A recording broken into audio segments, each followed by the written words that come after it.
Você está ouvindo o Papo Preto, um podcast produzido pelo Alma Preta em parceria com o UOL Doral, um projeto colaborativo do UOL com coletivos e veículos independentes.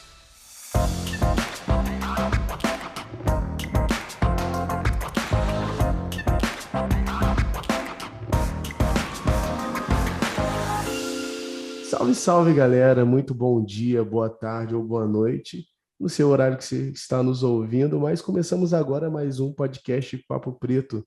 Meu nome é Iago Rodrigues, eu sou apresentador desse belíssimo podcast. E como de costume, já vou falar para você que não conhece o nosso trabalho. O Papo Preto é um podcast produzido pelo Alma Preta Jornalismo, que é uma mídia totalmente independente. Então nós precisamos muito da sua ajuda. Se você não conhece, o nosso site está aqui embaixo, você pode ir lá ver as nossas matérias. Também estamos em todas as redes sociais. Aproveite e apoie o nosso trabalho. Nós temos uma campanha de assinatura e você vai receber lá os nossos mimos e também vai ajudar a gente aqui a continuar a fazer esse trabalho. E vamos lá para o nosso Papo Preto. Hoje nós recebemos aqui a Mariana. Mariana, muito obrigado por aceitar vir aqui trocar essa ideia com a gente. Muito obrigada, Iago, pelo convite. Muito honrada de estar aqui. Legal. E Vamos hoje a gente conversar. vai trocar uma ideia sobre tecnologia e emancipação. E essa mulher é craque nisso. Antes de nós entrarmos de cabeça, Mariana, eu queria que você contasse um pouquinho de você para a gente. Tá certo, então. Adorei a apresentação. Bem, me chamo Mariana Gomes, né? Nome e sobrenome é muito importante, né? Na nossa tradição artística afro-brasileira.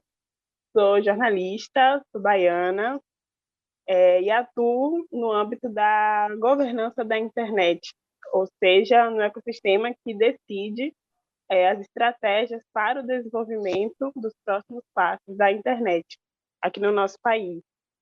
Mas, além disso, sou pesquisadora de comunicação e tecnologia e atualmente faço mestrado na Universidade Federal da Bahia, pesquisando exclusão digital, tentando entender como é que esse ecossistema de governança da internet olha para as pessoas que, teoricamente, são excluídas digitais.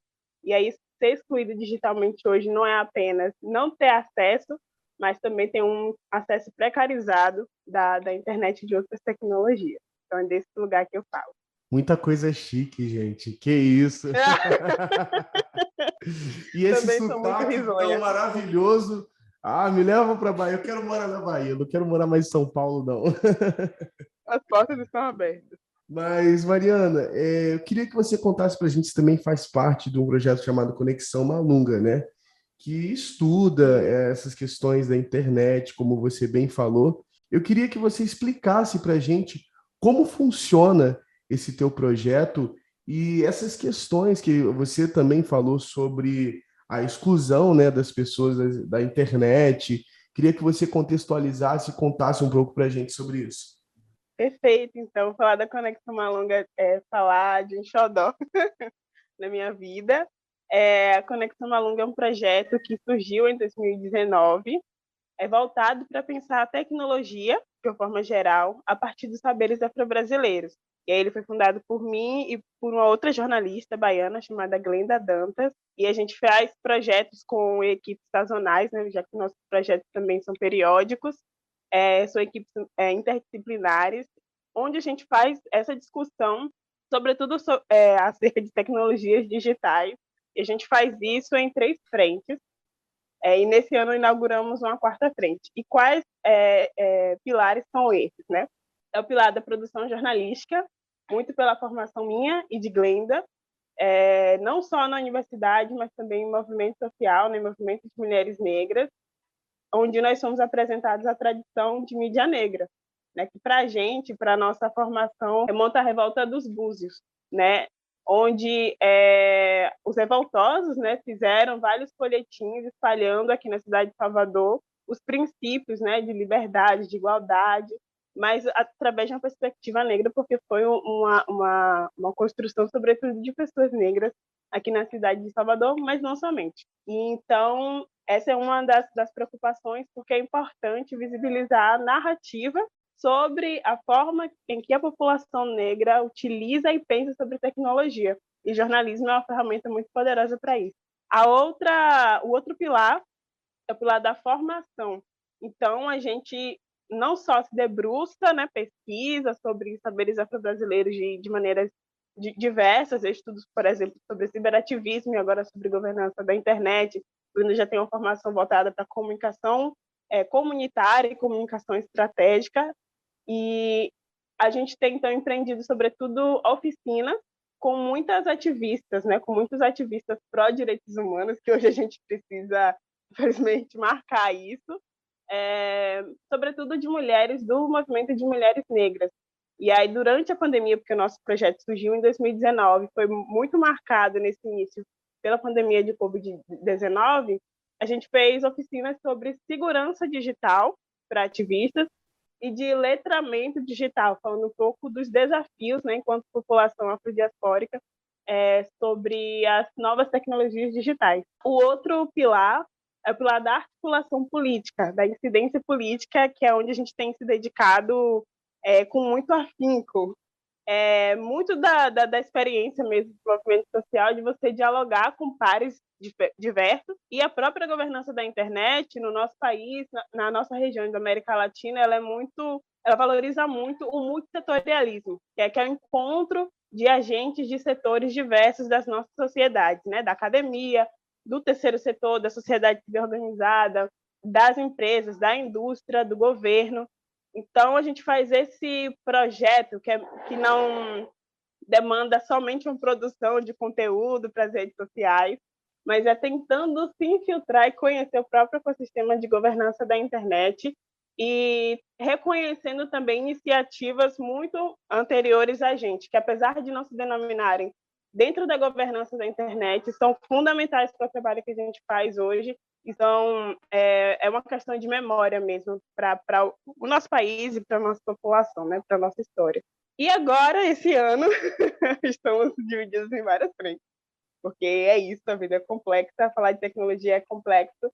E aí a gente inaugura, junto com uma parceria do Instituto da Hora, uma frente de pesquisa em que nós estamos levantando insumos políticos e teóricos sobre diversidade na governança da internet. Então, para problematizar essa ideia de diversidade, que é um princípio da internet para uso e governança no nosso país, que está na nossa legislação, no Marco Civil da Internet, mas percebendo também toda uma estrutura de exclusão, né? Em locais de tomada de decisão, é muito comum que pessoas como eu, ainda que já participem da governança da internet, sejam vistas enquanto pessoas que não sabem nem como liga o celular, né? É muito, para quem aí gosta da Patrícia Ricolles, é um status muito de estrangeiras de dentro, né? Estamos dentro, mas somos sempre vistos enquanto corpos externos que não pertencem a esse espaço.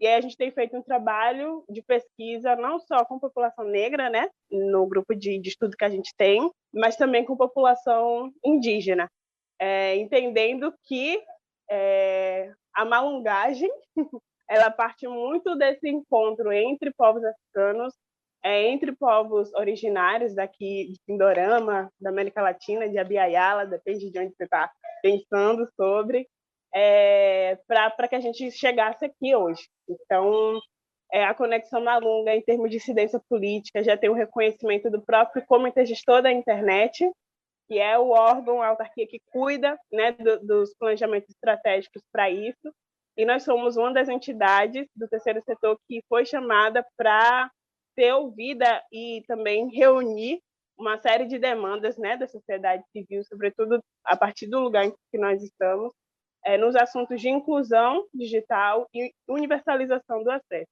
Então, é um pouquinho aí da nossa trajetória nesse pouco mais de 2 anos. Legal, vocês estão importantes demais. E Mariana, a gente ainda tem muito essa questão do estereotipo, né? Quando você pensa em tecnologia, internet, na maioria das pessoas já logo vem à cabeça um homem branco de óculos. Ou vamos colocar, por exemplo, Mark Zuckerberg.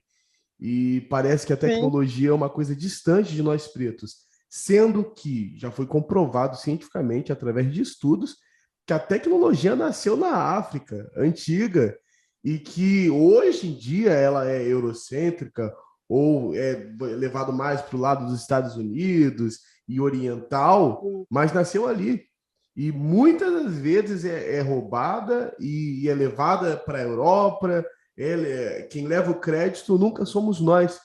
E eu queria que você falasse um pouquinho sobre essa questão do apagamento dos negros na tecnologia. Isso, tecnologia em geral. Quando a gente fala internet, é tecnologia. Então, eu queria que você falasse um pouquinho sobre isso. Maravilha. E é fundamental a gente falar sobre isso, porque é uma dimensão muito séria assim, das nossas vidas, na diáspora, sobretudo, a partir do momento que a gente pensa em genocídio, né? Essa é uma conversa muito difícil de a gente ter, porque passa por nossas entranhas e é muito difícil de ter no ambiente de tecnologia, sobretudo no mercado no Brasil, porque fala sobre responsabilidade, não só das pessoas negras, das pessoas indígenas, mas de uma branquitude que está nesses espaços. Então, quando a gente fala de apagamento, a gente está falando de epistemicídio, né? Se o genocídio tem, por um lado, o extermínio dos corpos, ele também tem o apagamento deliberado desses saberes. E pensar sobre isso assim, faz com que a gente tenha que se mobilizar a não somente responder à opressão. Né? Ser um tecnologista negro, negra ou negre, não significa sempre estar neste lugar de somente combater o racismo, né? Mas a gente precisa reconhecer, por exemplo, os saberes africanos que fundam a nossa realidade brasileira, como é que isso foi adaptado para poder incidir. Então, eu gosto muito de dialogar com alguns pensadores, alguns de nossos mais velhos, que entendem o racismo enquanto uma tecnologia. E se o racismo é uma tecnologia, a própria resistência negra, as resistências, né, negras, elas são um complexo de humanização, são um complexo de pensar a tecnologia. Porque, mais do que a ferramenta, quando a gente pensa em tecnologia, nós estamos falando em solução, né, em soluções criativas para as demandas da nossa sociedade. Então, que povo, né, não seria, então, um povo negro um povo criativo, né?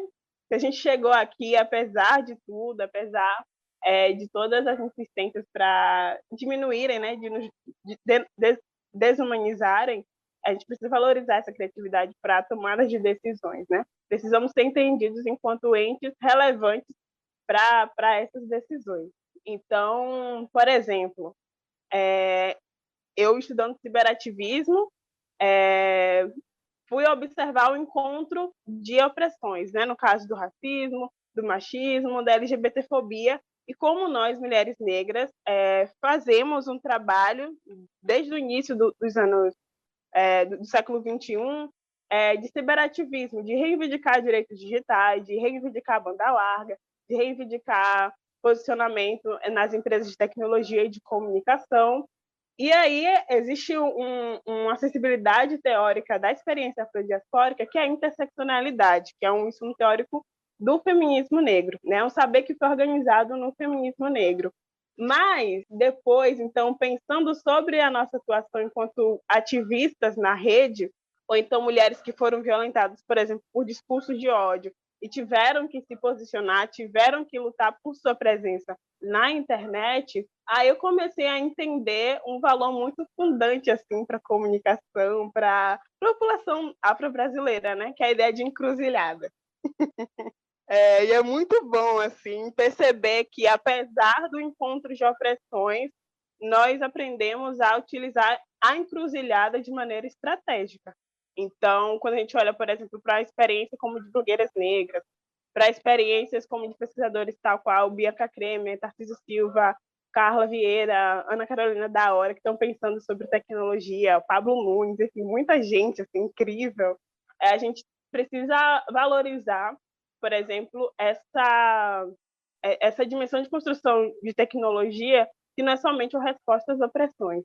E por que falar sobre encruzilhada, né? A encruzilhada ela é um elemento muito importante para duas culturas africanas que chegaram aqui no Brasil, que é a cultura Bakongo, cultura Banto e cultura Yorubá.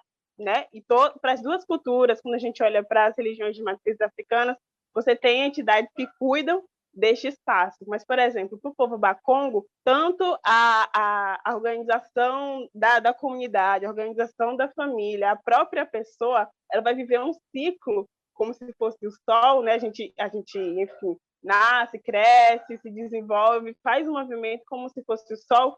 E quando nós voltamos para o plano espiritual, isso completa uma encruzilhada.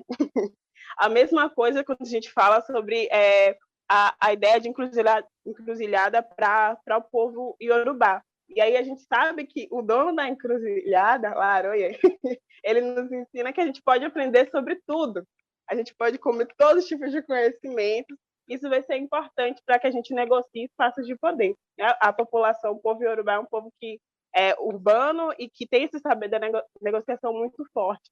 E isso continua entre a gente. E aí eu acho que é importante, por exemplo, trazer a palavra malunga, que é uma palavra de origem banto que significa companheiro de viagem. E os nossos corpos, né, os corpos de pessoas negras, as nossas vidas, elas são os principais documentos de todo esse processo diaspórico. Então a gente precisa valorizar isso. E por que eu trago essas referências desses dois povos e com muito respeito, entender da nossa realidade diaspórica, que tem, enfim, implicações também coloniais? É para que, no caso, por exemplo, hoje, quando as pessoas discutem sobre reconhecimento facial, né, que são essas câmeras que são da segurança pública, que fazem o reconhecimento automatizado a partir de inteligência artificial. O mundo todo tem falado sobre a importância da auditoria, né? A importância da transparência desses processos, tanto dos bancos de dados, para que a gente não fique vendo, por exemplo, fotos de artistas como Michael B. Jordan nos bancos de dados da polícia, né, do Brasil, como fotos também de nós, né, no dia a dia, preenchendo esses bancos de dados, induzindo a resultados que levam ao encarceramento, né, da população negra. Por exemplo, para o povo Bakongo, todas as pessoas, quando elas fazem o caminho da sua vida, um caminho de ancestralização, né? Quando elas se colocam para a sua comunidade, elas se tornam especialistas, né? São pessoas de extrema índole, assim, né? De organização, para que continuem sendo referências para tomadas de decisões, né? São os engangas para a língua Bakongo. Então, a gente pode pensar nisso como uma maneira de exigir que, por exemplo, as nossas políticas públicas de segurança pública, elas levam em consideração quem são as pessoas capazes hoje de falar sobre reconhecimento facial, de forma que a gente entenda que existe racismo algorítmico, de forma que a gente entenda que também existe LGBTfobia, existe machismo, né, sexismo, a partir desses algoritmos que estão sendo programados fora do país, né, são comprados aqui, e a polícia mesmo, ela não tem uma formação para entender direito como são utilizados esses sistemas, e que a gente não continue a ver, por exemplo, números de pessoas que são presas, mas que são, sobretudo, suspeitas. Né? Ainda não há, por exemplo, verificação, assim, não há uma transparência para que a gente, quanto população, entenda que essa tecnologia realmente está funcionando. Então, não é uma solução inteligente para o nosso contexto. E isso a gente fala também sobre acesso à internet, por exemplo, a importância do diálogo com as periferias e com as comunidades tradicionais e com a zona rural, né, que é, sobretudo, formado por populações não brancas. Então, se a gente fala, por exemplo, da falta de acesso mesmo em grandes cidades, então, um bairro nobre que está do lado de um bairro periférico tem acesso e a periferia não tem, por que isso acontece? Né? Por que não se chega a esse acesso se a infraestrutura está próxima? É o que a gente chama de sombras de acesso. E mais do que isso, quando a gente pensa sobre comunidades tradicionais, precisa ter o cuidado de pensar na disputa da terra para a instalação da infraestrutura da rede, e mais do que isso, para dialogar com as lideranças, se a presença dessa infraestrutura, né, enfim, das pessoas que vão gerir essa infraestrutura, pode ou não ameaçar aquelas pessoas, aquela comunidade. Então, são alguns debates assim, que falam sobre apagamento e também falam sobre as possibilidades que nós temos enquanto pessoas negras, pessoas na diáspora africana. Mulher, tua Me fala foi empolguei. completa. Tua fala foi completa. Você respondeu todas as minhas perguntas exatamente em Ah, sequência. Caramba, Mariana, parabéns, cara. Eu tô encantado. Eu tá. ficaria aqui ouvindo você mais 2 horas sem problema. Vamos Cara, conversar. mas muito boa a tua fala e muito interessante. E são nesses argumentos que a gente entende a quantidade de racismo que existe até na tecnologia, e principalmente na tecnologia, né? Que é hoje o que, como Sim, você falou, o que está nesses bancos de dados da polícia, que está nessa diferença nos territórios mesmo, e a gente precisa derrubar isso, e acredito que são pessoas como você, fazendo esse trabalho incrível, que a gente vai conseguir como chegar nós. lá. Infelizmente, a gente está no finalzinho do nosso programa, isso me deixa triste, mas eu queria que você deixasse as suas redes sociais, aonde a galera pode continuar te acompanhando, aonde você está discutindo esses assuntos, para que a gente continue esse assunto fora daqui. Perfeito, agradeço pelo acolhimento. Então, estamos em vários espaços na internet, nas redes sociais. Eu preciso dizer, não sou a internet inteira, é só um pedacinho muito pequeno, mas vocês podem achar a Conexão Malunga no Instagram, @malungaconexão, e achar a gente também no Twitter e no YouTube, que é @conexão malunga. Também fiquem à vontade para encaminhar e-mails, né, em conexãomalunga@gmail.com. E mais do que isso, assim, como a gente está em diálogo direto com o Comitê Gestor da Internet, enquanto entidade do terceiro setor, da sociedade civil organizada, e que, infelizmente, é a única entidade não branca falando sobre governança, sobre inclusão, sobre universalização do acesso em diálogo com o CGI-BR, a gente fica à disposição, né, da nossa população, dos movimentos sociais, enfim, de pesquisadores, toda essa ideia multissetorial para que a gente dialogue e consiga levar demandas para o CGI-BR, né? Que é, enfim, um espaço muito importante, que decide realmente sobre políticas públicas de internet e acaba também incidindo em discussões de outras tecnologias digitais. Então, encaminhe um e-mail, vamos se reunir, vamos conversar e estamos juntos, estamos à disposição. É É isso. isso. As redes sociais e o e-mail também vão estar aqui embaixo na descrição. Você pode entrar lá em contato. Mariana, eu agradeço muito a sua participação aqui.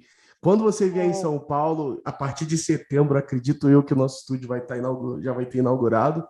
Nosso podcast vai ser um podcast de vídeo e eu quero te receber aqui. Incrível! Ai, que coisa legal! Muito, muito, muito obrigada, Iago. Foi uma honra, assim, fico muito feliz de poder dialogar contigo, seu trabalho dentro da tradição de mídia negra, muito responsável com todos os fundamentos, assim, né, dessa tecnologia afrodiaspórica que é a mídia negra. Desejo bons caminhos e que a gente possa se encontrar em São Paulo, em outros locais também. Seja bem-vindo a Salvador a qualquer momento. É isso. É isso, é isso. Obrigado, galera, você que acompanhou até aqui. Mande seu e-mail, seu feedback, o que você achou do nosso programa. Apoie a Mídia Negra Independente e até o próximo Papo Preto. Valeu, galera. Tchau, tchau. Você ouviu o Papo Preto, um podcast produzido pelo Alma Preta em parceria com o UOL Plural, um projeto colaborativo entre o UOL e coletivos e veículos independentes.